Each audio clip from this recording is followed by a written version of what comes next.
So what okay. How many? So stay tuned for the next episode of Why These Fools Keep Playing.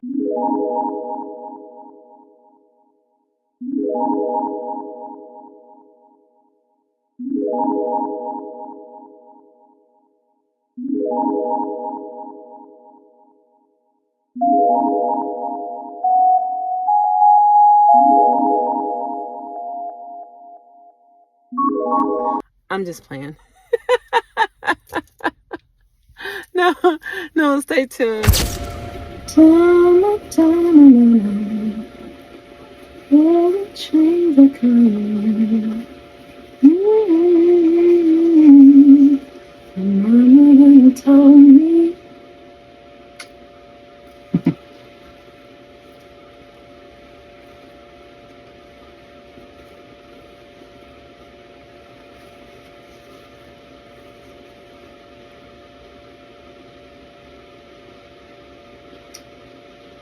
Sometimes I'm alone, sometimes I'm not, sometimes I'm alone, alone. Oh, I know. Sometimes I'm alone, alone. Oh, sometimes I'm not.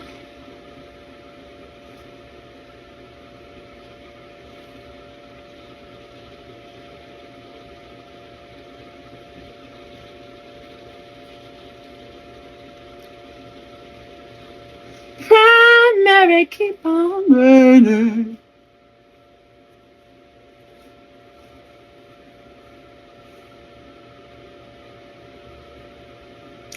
Diamond, diamond, diamond, diamond.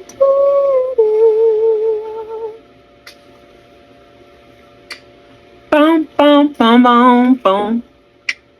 Mm, mm, mm. Bum, bum. Mm, mm. Mm, mm, mm, mm, mm. Ra, ra.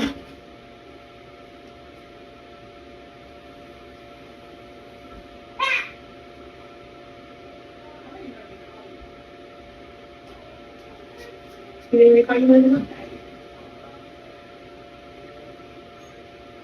Can I come in and get the food? You must say, you must say child. It's like when they grow up, they don't want to be with you. They be like, I'm going to stay, thank you. I think I'll just stay. Like, you want to go everywhere with me, and now you want to stay. Go right ahead. I just kind of felt like, it's out of place. Maybe it's supposed to be out of place. So, like, I just kind of leave things like that. Because, like, I'm like, I know I did what I was supposed to do to get you up in there, and you're not where you're supposed to be at. I know how that be, though. Somebody put you there, and, like, you're supposed to be there, and you're like, I left a good job in the city, bitch. Working for the man every night and day, bitch. And I never lost 1 minute of sleep. I think that's what she says. Big wheel keep on turning. Proud Mary keep on burning.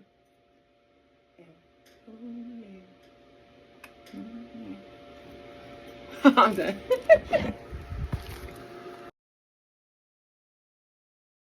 Grandma is. My grandma. Is it Cajun Corner? Yeah. No, I wanted some of that.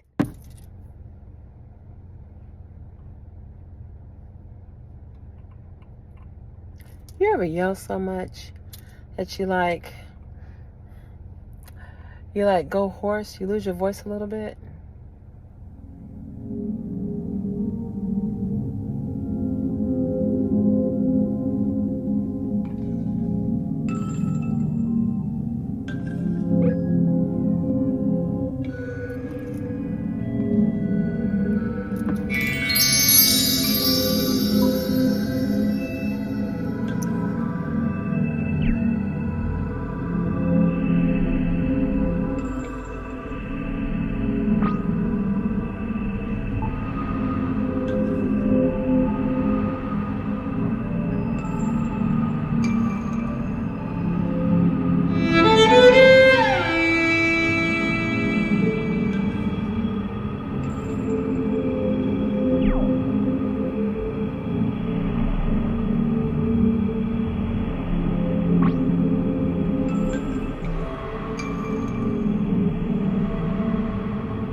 So it's like the second week of school, and my nephew,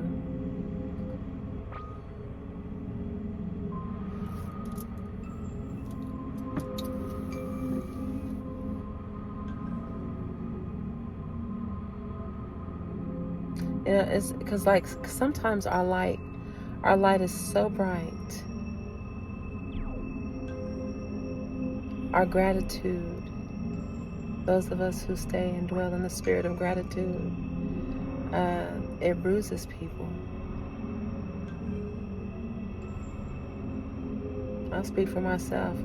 I have seen it as just me testifying, and I'm in a fallen state. And it's the oddest thing to me that when I hear other people's good news, and if they're making progress and they're doing something, I'm cheering them on. Like I have a vested interest in them or something, and obviously I don't. But, you know, I want people to win. And I want to win. And I would like to think that there are people who are rooting for me in the background. Not everybody is your enemy, and I don't think everybody is my enemy. I'm an enemy to no one here, even to the people who hurt people, because most of them do that because they genuinely don't know. They don't even realize that they don't have to move like that. You let yourself have the conversation that can help you draw the conclusion that this person has changed, and that's water under the bridge, or this situation has evolved and we can finally move forward from it.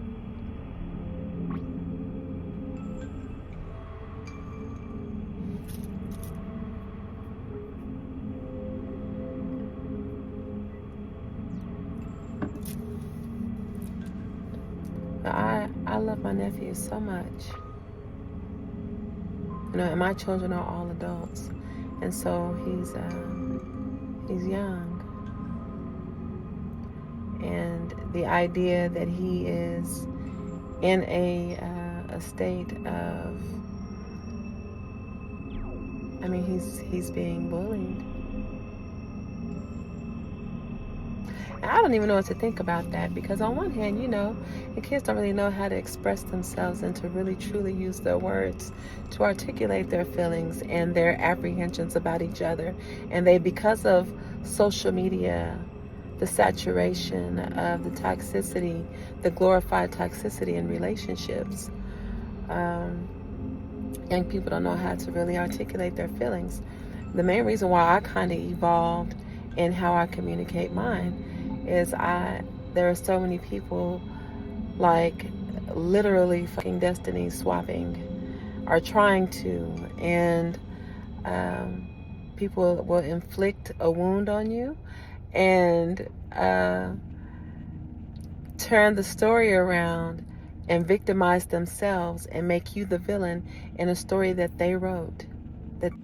Quick note, that's what destiny swapping is. That's a part of it, where the person that made you a victim, they bullied you, they hurt you, and then they told a bunch of people that you did what they did to you, that you did it to them, and then they received all of the sympathy and empathy and the help and the resources and all the positive energy that they robbed you of. They scripted.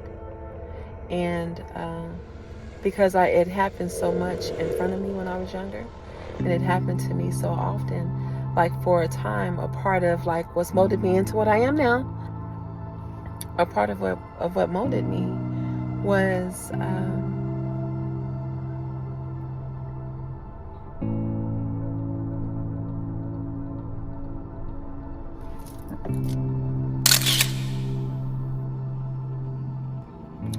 it's all right when it was getting good and emotional. Then the chicken comes outside to the car, the fowl.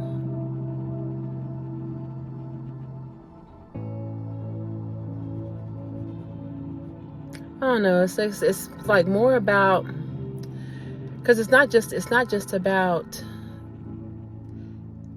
that personality, that need to control someone else, or to oppress someone else, or to bully someone else for whatever reasons that they came up with to do it.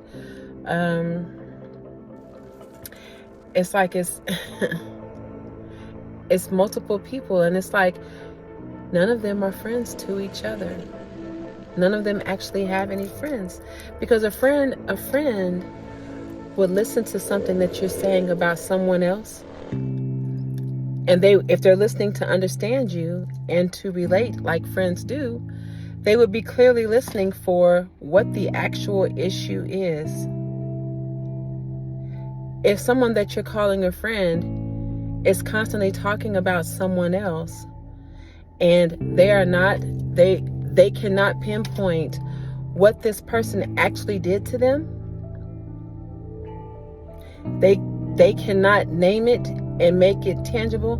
They can't pull it down from the ethers to make you understand it, like bring it to the 3D, like where you can see it and wrap your brain around it. That would be, I mean, it alludes to projection.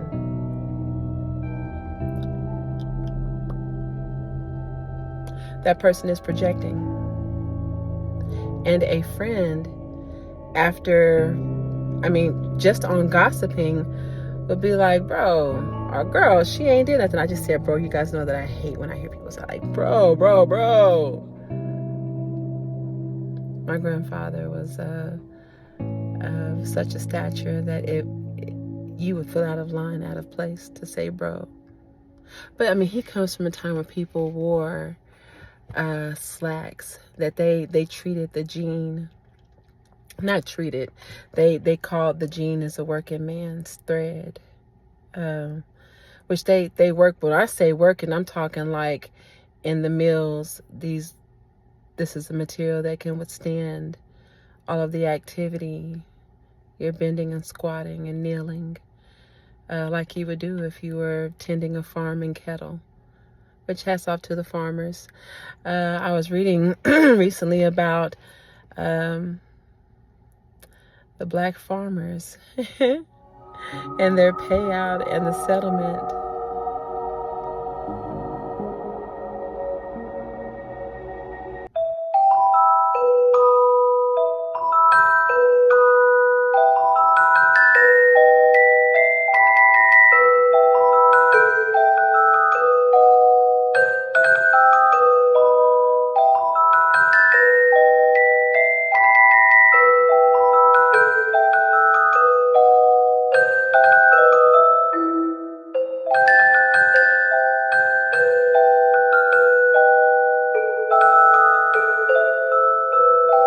Keep on tearing those boundaries down. But anyway, and so it's like they would hear you saying something that was completely out of line, and like, you know, on one hand, yeah, man, even if they don't like the person, that you don't like either, right? But once you start to take steps towards someone, let's follow this kid home. Let's go to this person's house whenever they're not there and set up illegal cameras. Let's do things. Let's put things in their car. In this child's case, let's put things in his locker. Like his kids that don't even go to the school, that they met up with another kid that does go to the school just to beat this kid up. And none of them has spoken to him over the entire summer. And then a police officer who is supposed to be in a position of authority and of leadership, who's supposed to be a pillar in the community, who is stationed at that specific school, he sees it go down. He calls the other boys who were the ones jumping this one little boy, and he's like pep talking, man, I done told y'all about that shit. I'm like, you idiot. Because that's the example of a leader that you present to children, and they are so impressionable. Because if a man doesn't fully mature physically into a full-grown man until he is 28, no, our minds are not still absorbing at the rate that they were before we hit the 5th grade. But damn, I mean, we are still all walking sponges. and you are in a position to impress something upon these children that you can inspire them to aspire to be like you. They'll look up to you, and not for the reasons that they might be looking up to him right now, because you're running interference. And then make it so bad, they were going past my nephew to go to football practice at another school. And the more I thought about it, I was like, that's how it happens. Because whether they realize it or not, if you are on the football team of a school, you are inspiring the student body. You are giving life to the teachers and the counselors. Your parents are sometimes living vicariously through you. You know what I mean? Like your city and your state and your county, like you got people they really look to you to be of a high integrity, and you get to learn those traits when you're joining together and generating that camaraderie between you and your teammates on the team. Like, this is where you're learning that. My nephew is so used to being treated like that he is like, he doesn't even want to go to school. It's like, he wants to go because, like, he has to go. But, the love for going, he doesn't care if he goes or not. And I'm like, how unfair. Because a child gets bored in class and slacks off or misses an assignment, that don't make him a bad kid. And that's something else too. So in some of these schools, the teachers will wait until, like, there are a group of children that have been throwing spit wads and just trash at another student and calling them names. Calling them all kinds of out of their name and not whispering about it either. Like, they're making a spectacle in the class. And the teachers can be so intimidated and cowardly in their duty to protect their students. They don't say anything until the victims, finally has enough, and then they speak up and say, stop doing that. Then all of a sudden it's a problem. All of a sudden it's a problem. Like, someone called me for my daughter one time.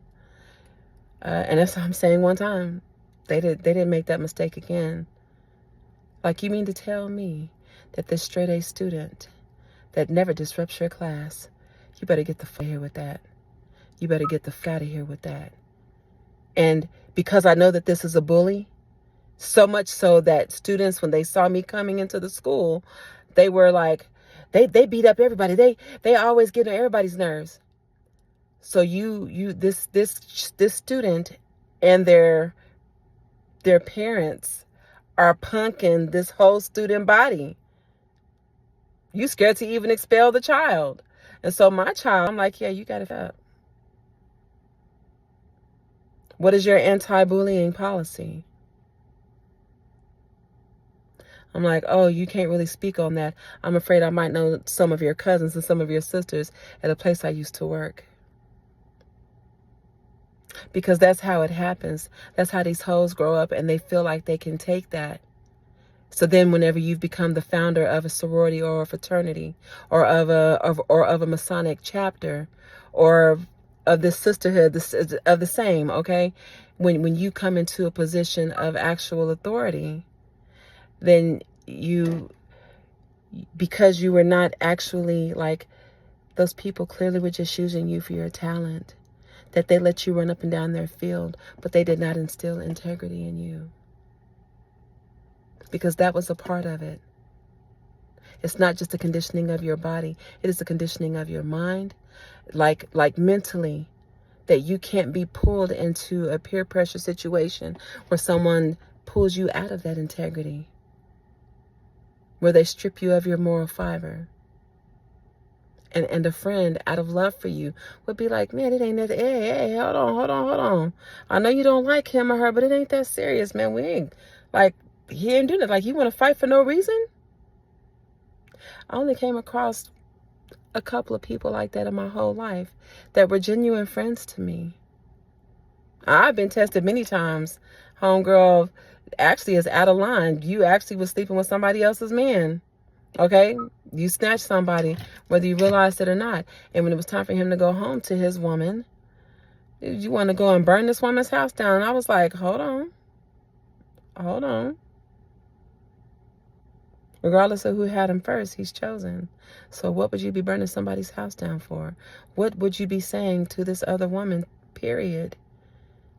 Yes, she's a third party. She's coming from the outside of your relationship. But guess what? He has chosen. He chose. I've not been chosen many times. I mean, a guy chose me, but then he chose something else. And it's like a couple of things make me let that go. It's a conscious rant. Just stick with me. A couple of things make me let that go. Is my love for you. Like, I don't want you with me. Your heart is with someone else. Your interest is with someone else. How can I even get mad at that?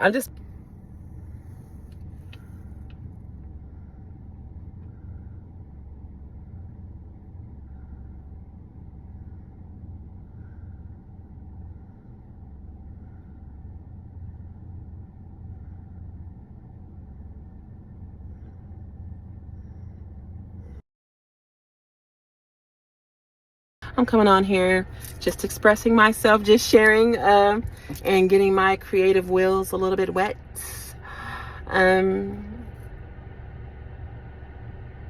Anyway, stay with me. And thank you for sticking with me this far. Thank you. I'm getting ready to go in the house.